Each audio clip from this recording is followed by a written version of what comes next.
Dans le centre-Bretagne, à Rohan, l'usine Rock en Maille tricote, assemble et dessine des vêtements en laine. Un savoir-faire local qui a séduit un autre amoureux des pulls en laine. Hervé Delattre s'est lancé il y a 3 ans dans l'aventure du pull marin à sa manière. Le but en fait c'est vraiment de partir du produit le plus traditionnel qui soit, en reprenant les bases pour offrir une qualité irréprochable, mais en même temps avoir des designs quand même qui correspondent à ce qui se fait aujourd'hui. Du design à la vente, il est impliqué dans la fabrication de ces pulls ouverts, le tout dans cette usine morbihanaise qui défend les mêmes valeurs que sa marque, La Touche Française, créée il y a 1 an. Et son objectif, c'est le même que nous, c'est de réaliser un pull en France et notamment en Bretagne. Et l'ensemble des étapes du pull marin sont réalisées dans nos ateliers. Donc, on part du cône de laine, il y a l'atelier tricotage qui permet de faire les panneaux de laine. Ensuite le repassage qui permet de fixer le panneau.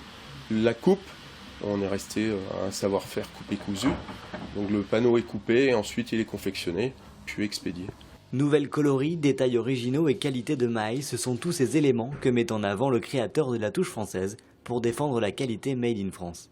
À un moment donné, j'avais vraiment envie de faire bosser nos usines.